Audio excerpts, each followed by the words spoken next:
In this video, I'm going to show you my whole workflow grading from start to finish. The other day on YouTube, I was watching a few other colorists doing their grades from start to finish, walking through all the steps they did and how they go about when they are working with their images. I thought that it was really fun to watch, and I thought that it would be fun for me to make a video about this as well. This is going to be a long one because I'm going through every step, explaining. This is also the first time I'm going to work with the mini panel when I'm recording a video like this. Today is all about showing you exactly how I, do it from scratch basically. So what I want to show you first is what's happening in the color management. So under color management, I am currently in DaVinci Wide Gamma Intermediate. The reason why I choose this as the timeline color space is basically that I want to work in a wider color space than Rec 709, but I want the final result to be Rec 709. So the output color space I set to Rec 709 Gamma 2.4. Now when we are working in DaVinci Wide Gamma Intermediate, that basically means that before we convert the footage in the CST node, then we have a wider color space to work inside. Okay, let's go into the color tab and let's just reset the image, and maybe we will work from here. Really, the first thing I usually do, I will go ahead and create 5 nodes. And I'll go ahead and label these so you easily can see what I'm doing. The first one, I tend to go with white balance. Then I'll go ahead and label the second node as primes, because in this node, I'm usually working with my primaries down here. Third node, in this case, it's a serial node, and I will have it as curves.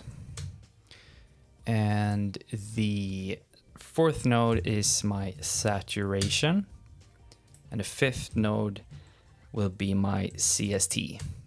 Let's go ahead and convert the footage to begin with. I shot this with S-Gamma 3, I shot it in S-Log 3, and now you can see that we are in DaVinci Wide Gamma Intermediate, so we need to set the output color space here to Rec 709 and then the output gamma to Gamma 2.4.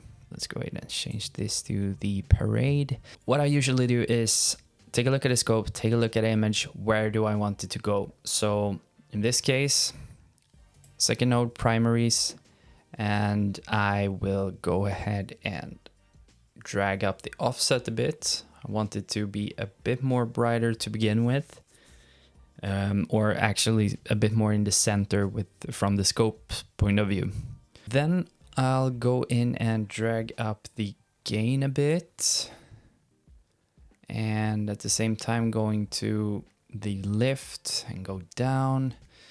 Then we can adjust the gamma slightly, and up with the gain, down with the lift, up with the gain, down with the lift, up with the gamma a tiny bit. Now I think I'm pretty happy. So from here, what I want to do is that I want to make this image a bit more warm. And now I see that I'm grabbing it with my mouse. I'm so used to just working with my mouse. 120, let's go up to 300. And obviously this is a bit too much for my taste. I will dial it down, maybe to half of that or something like, let's leave it at 200. Then I would like to add a bit more contrast to this image. So I will go into the curves and create a slight S curve here. And let's see, before, after, subtle change, but I like where this is going, okay? What I would like to do now is that I will create my look node. I want to take this image and give it a little bit more of a graded look. So what I will do now is that I will create a serial node and then a parallel node. And the first node I'll just go ahead and label to look. In this node we will create the desired look for this. And here I will go in and type skin, because in this node I will try to control the skin tone a bit. The reason why I make a parallel node here is that I want to be able to control the skin directly out from the CST and not out from the look we are creating. I don't know if this is right or wrong. I feel like this is the way I want to do it. And also after the parallel mixer here, I will go in and create a serial node, and I will actually link this to the skin. And now the first thing I will want to do when I created these 3 nodes here, I will go in and grab the skin with the qualifier. So let's go in and just select some skin tones in her face. Right there and there. And to isolate this a bit more, then I will go in and just draw a mask around the model like this. It doesn't have to be perfect. This should be enough for this video. Okay, let's go ahead and create just some feathering on the outside, a little bit at the inside. With the skin tones selected, now we can go in and create the look that we want. So the first thing I will do is to go into the hue versus hue curve. And I will just enable some points here, and let's just be creative. So I will take the green and move it towards the yellow, and maybe I will go in here and drag up the red a bit. Maybe we don't go that crazy with the greens. Could just drag it up a bit. Maybe leave it like that. Maybe we can even lift up the cyan a bit towards the green. And let's see where we are now. Okay, that's quite subtle. It's very subtle.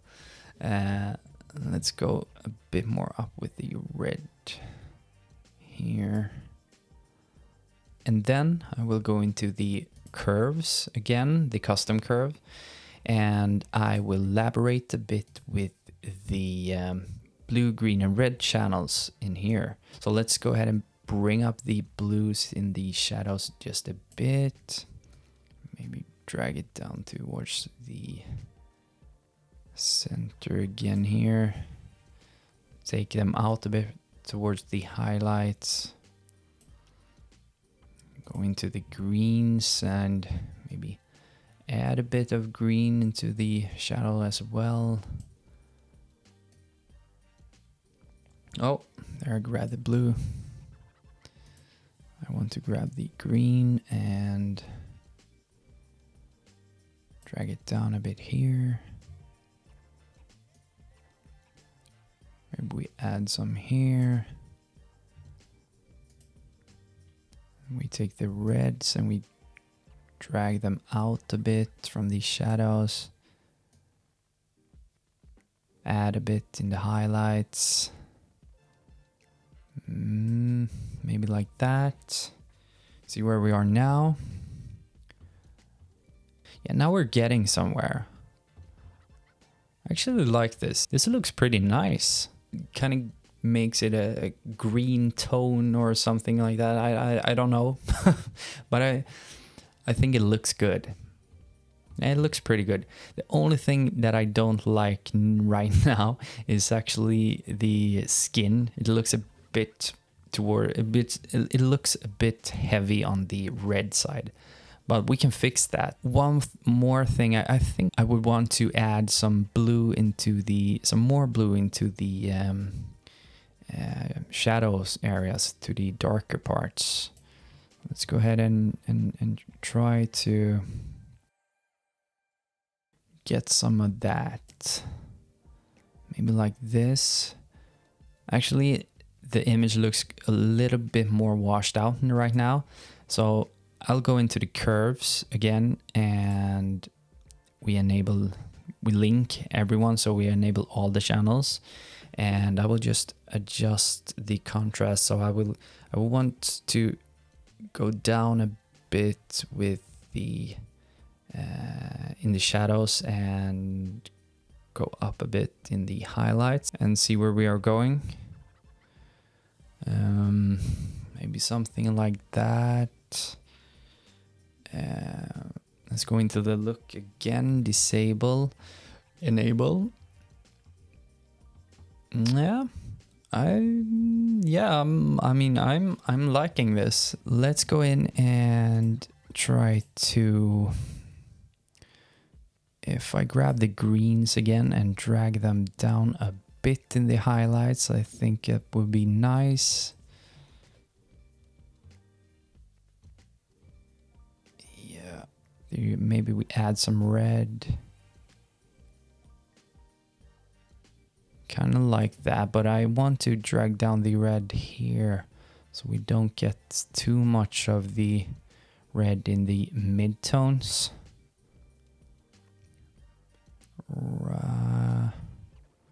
Let's drag it down a bit more. I think there. It looks kind of nice.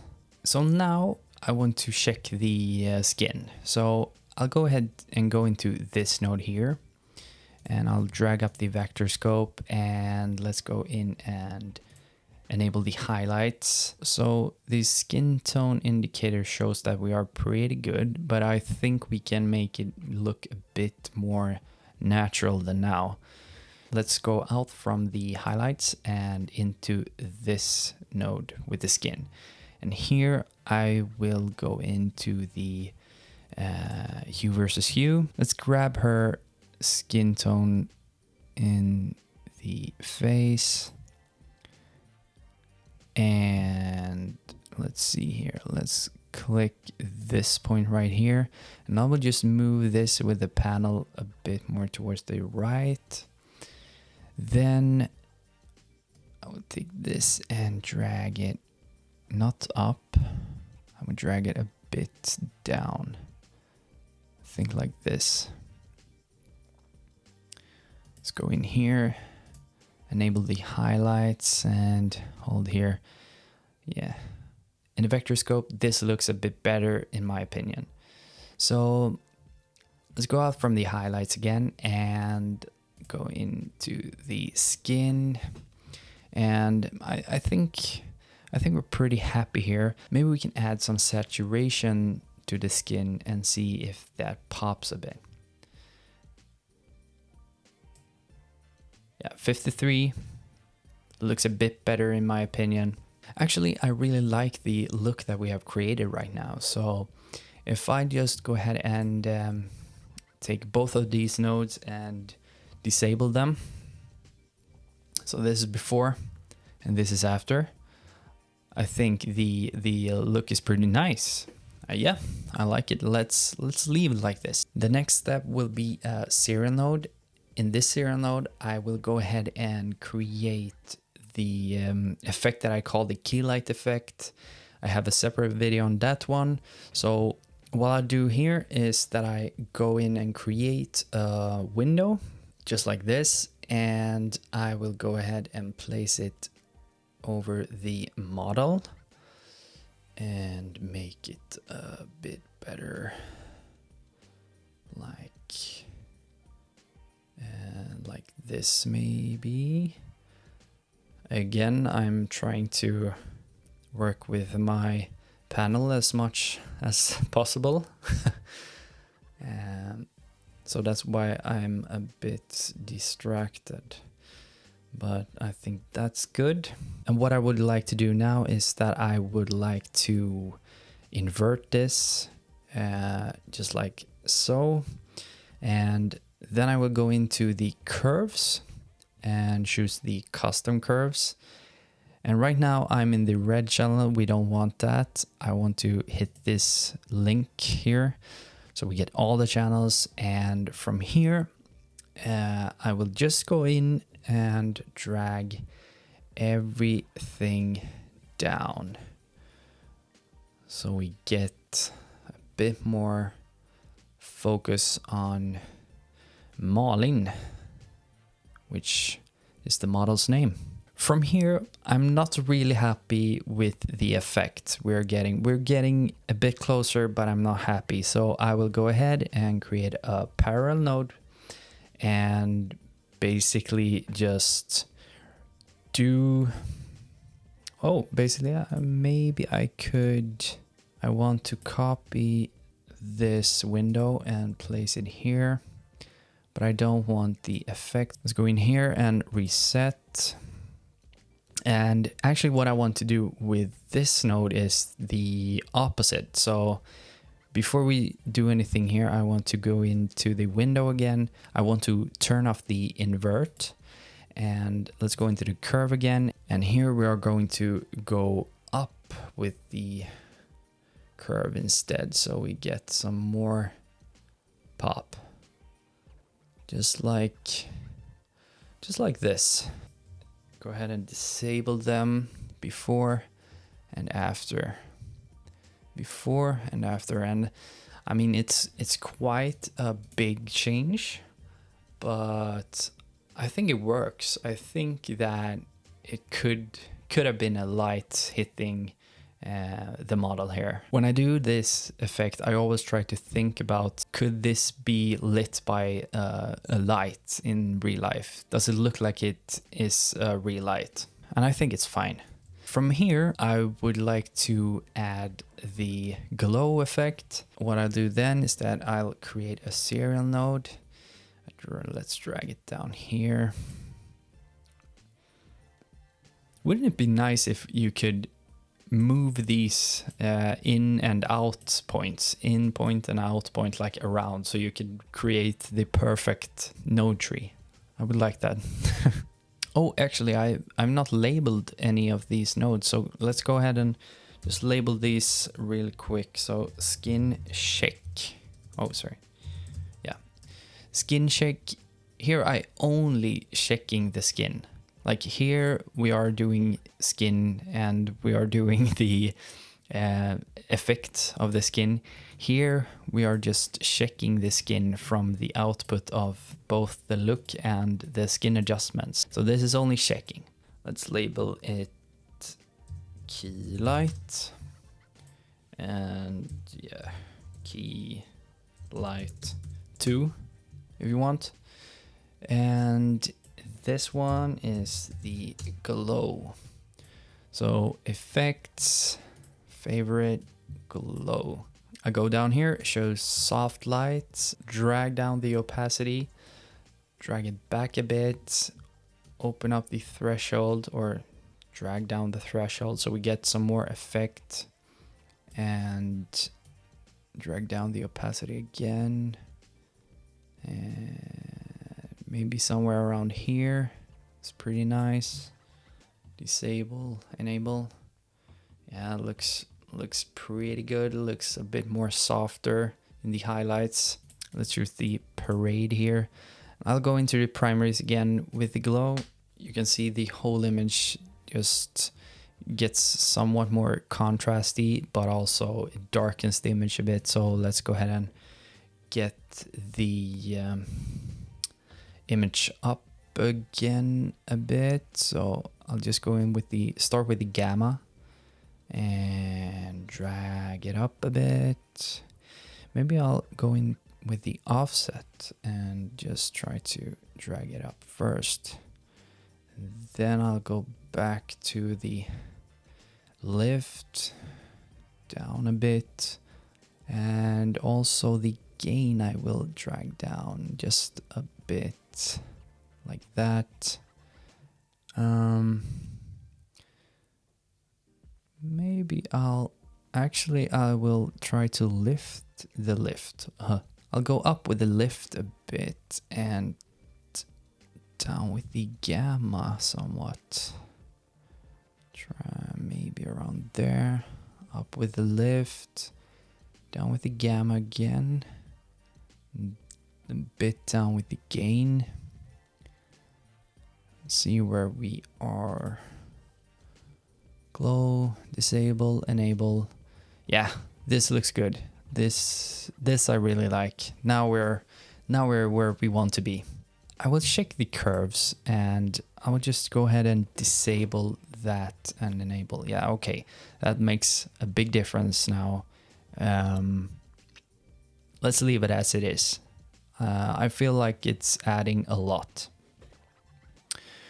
So now I'm pretty happy with the image, and what I'll do now is that I go in and create the last two nodes, and this one is for sharpen and this one is for film grain, for example. When it comes to the sharpening, I've been doing the sharpening by going in here and dragging down the radius. It's like the most common, I think, what I've seen on YouTube at least. But now I tend to go with the sharpen effect. So if we go into show all and search sharp, we have three different. I'm just going to use the sharpen. That is what I have been using the last few months, and I think it works kind of good, especially if you go in to the node here and change the color space to lab. I feel like as soon as we made that color space change with the node, the image is the image calms down a bit. So it's still sharpened, but it's much more clean. If I disable this and enable it, you can see, or maybe you can't see actually. Let's go in and let's see. Where is it on the menu panel? Full viewer.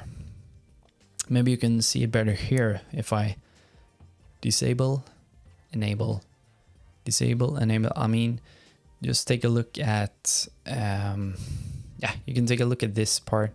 So right here, if I disable and enable, everything is sharpened a bit, and I'm happy with that. Please, if you know like the correct way of sharpening in DaVinci, please tell me about it in the comments, because here I'm pretty lost. But this works for me, and I will just leave it like this. And also keep in mind, I didn't do any adjustments here. Just dropped the sharpen effect here and changed the color space again to lab, and that gives the image a proper sharpening in my opinion. And for the film grain, I'll just go ahead and type in film, this effect, film grain, drop it on there. Usually go with the 35mm 400T. I basically take the grain only so I can see how the grain looks, and I'll tend to drag down the softness a bit and up with the strength. Just play around. I think it looks pretty fine. Also keep this in mind when you are sharpening, like when you use the film grain, it tends to sharpen the image a bit more, or you can see in the model's face up here that the grain kind of makes it sharper in a way, even though it doesn't sharpen it, but you understand what I mean. So with the film grain, I'm pretty happy about the look that we have gotten now. So if we just go ahead and keep the first 5 nodes and disable the rest, this is what we had with the primary adjustments, and this is what we have with the final result.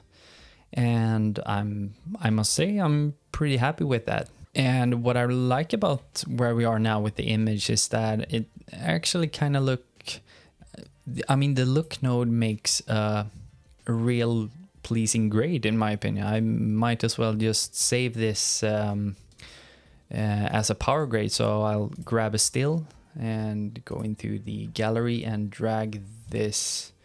Maybe I'll label this first like AK1 or something and drag it into the, drag it into the power grade. All right, I hope you enjoyed this video. It was really fun to do it. I think I will be doing more of these types of videos. It's not that I've gotten any requests of doing them or so, because the YouTube channel is not so big, but I enjoy it. Hopefully you get something out of this video. And also, if you have any input on this, how I did anything, and if you have any better way of working with it or do it another way, please let me know in the comments. It would be so fun. I enjoy reading those few comments that I get, but it's really fun, especially when they are like, especially when you're able to learn